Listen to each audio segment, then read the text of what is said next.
संगल द्वीप में राजा शिवनाग को उस प्रभु परमात्मा के नाम का संदेश देकर गुरु नानक देव जी अपने दोनों सेवकों भाई बालाजी और भाई मर्दाना जी के साथ पंजाब देश को लौट आए। एक दिन गुरु जी ने कहा, हे मर्दाना, पाकपटन में शेख फरीद के स्थान पर एक शेख ब्रह्म है। वह हमें बहुत याद करता है और परमात्मा का प्यारा है। चलो उसका दीदार करके आएं। उसकी आयु भी बहुत है। तब गुरुजी पाकपटन की ओर रवाना हुए। भक्तजनों, पाकपटन पहुंचकर गुरुजी ने पाकपटन के बाहर 3 कोस पर अपना आसन लगाया। एक दिन शेख का एक आदमी लकड़ी लेने वहां पहुंचा। उसने गुरुजी को बैठे देखा। गुरुजी उस समय शब्द उच्चारण कर रहे थे तथा मर्दाना रबाब बजा रहा था। उस समय शब्द चल रहा था, आपे पट्टी कलम आप, ऊपर लेख भी तू, एको कहिए नानका, दूजा काहे को, दूजा काहे को। उस लकड़ी वाले कामल ने जब यह शब्द सुना तो कहने लगा, हे महाराज, इस मिरासी सेवक को कहो कि इस शब्द का दोबारा उच्चारण करे। गुरुजी के आज्ञा से भाई मर्दाना जी ने शब्द को दोबारा कहा। दोबारा शब्द सुनकर कामल ने वह शब्द याद कर लिया तथा पीर शेख ब्रह्म को आकर कहने लगा, हे पीर जी, आज हमको एक खुदा का प्यारा मिला है। जहां से मैं लकड़ी लाता हूं वहां उसने अपना आसन लगाया हुआ है। उसके साथ एक रबाबी भी है।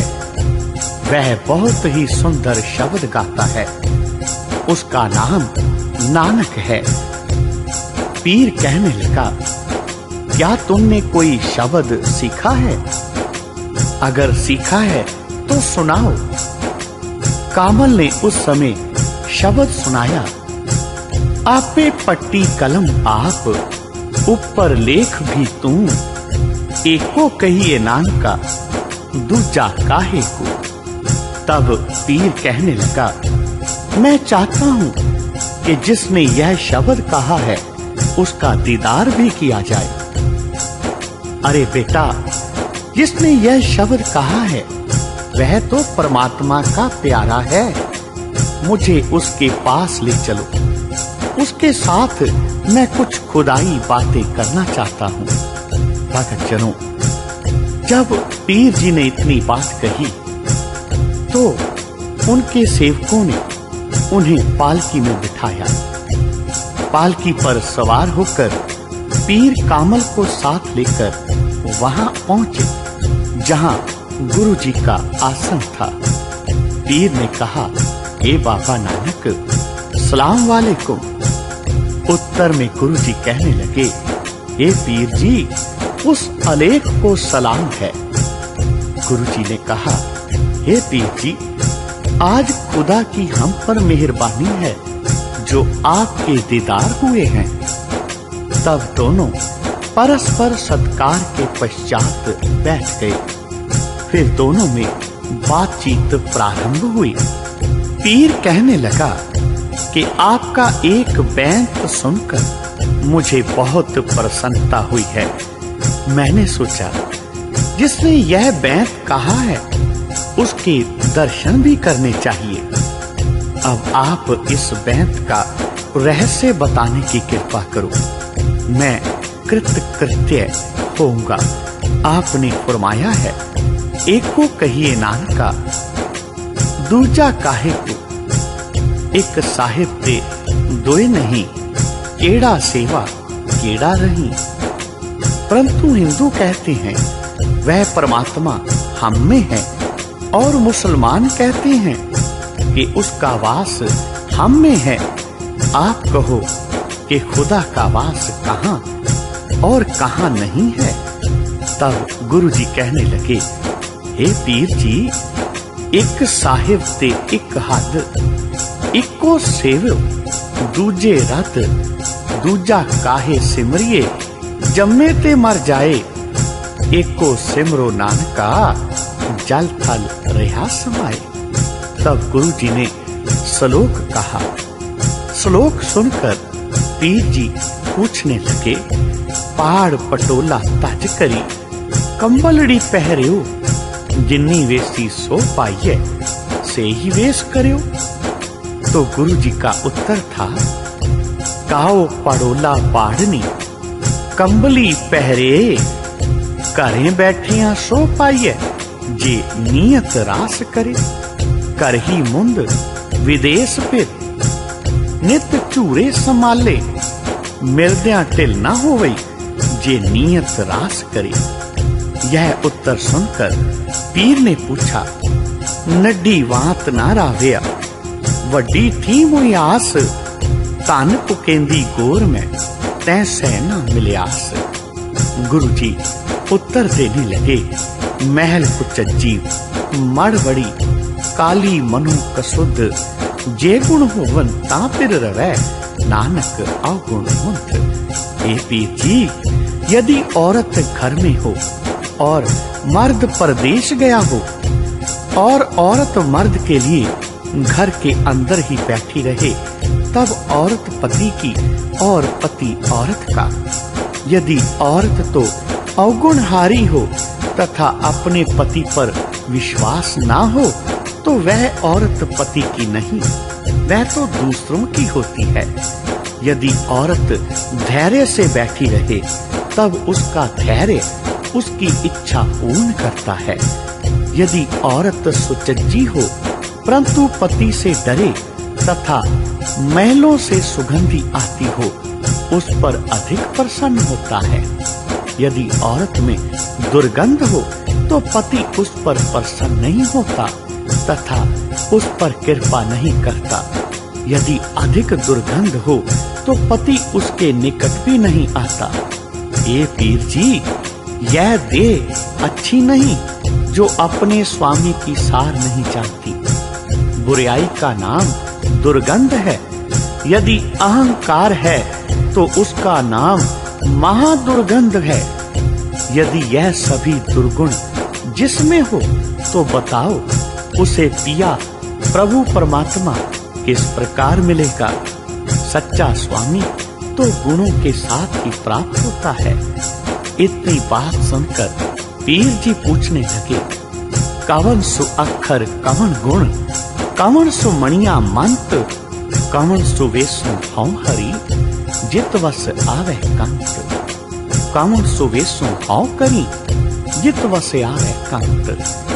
गुरु नानक देव जी ने इतनी बात सुनकर जवाब दिया, निवन सु अक्षर खवन गुण, जेवा मणिया मंत, ए त्रै भैणे वेस कर, तावस आवी कंत, सेवा करे कंत की, कंत तिसका होए, सभे सैया छाड़ के, कंत किसी पै होए।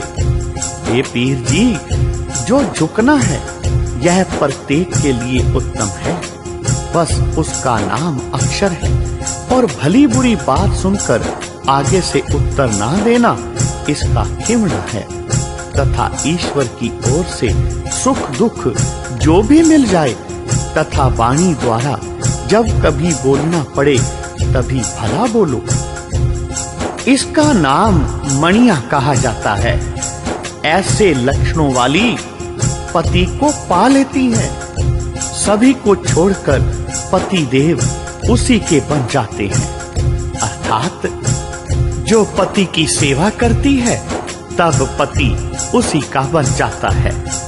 जो सेवा करे कंत की, ता कंत तिसी का होए, गरीबी कंत ना पाइए, पामे खरी स्वाल्यो होए। हे पीर जी, मूल तो सच्ची सेवा है। सेविका ही को पति परमात्मा का दीदार होता है। परंतु यदि सेवा में अहंकार है तो ऊपर से कितनी भी सुंदर हो, उस पर परमात्मा प्रसन्न नहीं होता। यह अटल सिद्धांत है, वही त्यागता कही जाती है। हे पीर जी, यह सच है कि सेवा ही ईश्वर का साक्षात्कार होता है। यह सुनकर शेख ब्रह्म गुरु जी के चरणों पर गिर गया और कहने लगा, धन्य हो गुरु, धन्य हो गुरु नानक, आप धन्य हो। आपकी कृपा से हमें इलाही ज्ञान की प्राप्ति हो गई है। आज हमने जीवन लाभ प्राप्त किया है, आज खुदा का दीदार हुआ है। गुरु जी ने कहा, हे पीर जी, जैसे रूप और काम में प्रीति है तथा लोभ में धन की प्रीति है, उसी प्रकार जो ईश्वर प्रस्त इंसान है, उनकी प्रीति परमार्थ की बातों में होती है। जैसे भूखे को भोजन प्रिय है, निद्रा के समय पलंग पर बिछा बिस्तर अच्छा लगता है, उसी प्रकार उसके भक्तों को उसी की बातें भली लगती हैं और दूसरी बातें उसको अच्छी नहीं लगती। ईश्वर की चर्चा के सिवाय खामोश रहना बहुत अच्छा है। तब पीर जी ने कहा, हे गुरुदेव, आप कृपया एक काती प्रदान करो जिससे हलाल किया हुआ हराम ना हो जाए। तब गुरु नानक देव जी ने शब्द उच्चारण किया, सच काती सच सब सार, काढ़त तिसकी अपर अपार, सच की सान लई चिलकाए, गुण की ठेके विच समाए, तिसका पुट्ठा ओवे सेख, लोहू लब निकत्था देख, हक हलाल लगैक जाए, नानक दर दीदार समाए। हे शेख जी, खून के स्थान पर जिसके लोभ हैं, जब तक लोभ है तब तक यह हराम है, जब इसमें से लोभ निकल जाए तब यह हलाल हो जाता है। फिर प्रसन्न होकर शेख ने कहा, हे गुरु नानक देव जी, यह समय उस परमात्मा की अपार कृपा से मिला है। यदि अब भी शंकाओं का समाधान ना हुआ तब और कहां होगा। इसलिए मैं एक बात और पूछना चाहता हूं। गुरु जी कहने लगे, जो कुछ आप पूछना चाहो उसे भली प्रकार पूछिए, हमारी ओर से उत्तर दिया जाएगा। तब शेख ने कहा, हे गुरु जी, जो यह माया तो छल और यह जीव लोभी है, इस माया को किस प्रकार छला जाए, इस माया से किस प्रकार बचा जाए। तब गुरु जी ने उत्तर दिया, अछल छलाई न छलै, न काओ कटारा कर सकै, जो साहिब राखै त्यों रहै, इस लोभी का ज्यों तल पल है, बिन तेल दीवा क्यों जलै। हे शेख जी, यह माया किसी से छली नहीं जाती, क्योंकि जीव मन से माया निकल नहीं सकती। यह मनुष्य लोभी है, भली समझ कर रखता है। शेख ने कहा, बगैर तेल के दीवा किस प्रकार जलेगा और बगैर दीवा जले के प्रकाश किस प्रकार हो।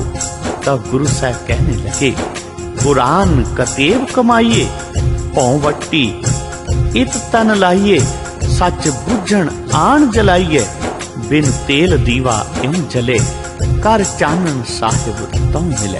हे शेख जी, संयम करने से सत्य का दीपक जलता है, तब साहिब को मिलता है। शेख ने कहा, हे गुरुवर, आप जो बातें कर रहे हैं ऐसे प्रतीत होता है जैसे आपके भीतर से खुदा बोल रहा हो। इस प्रकार गुरु नानक देव जी ने शेख ब्रह्म को उस खुदा के दीदार करवा दिए, उस खुदा के जीवन का, उस खुदा के सच्चे संदेश का मंत्र देकर निहाल कर दिया।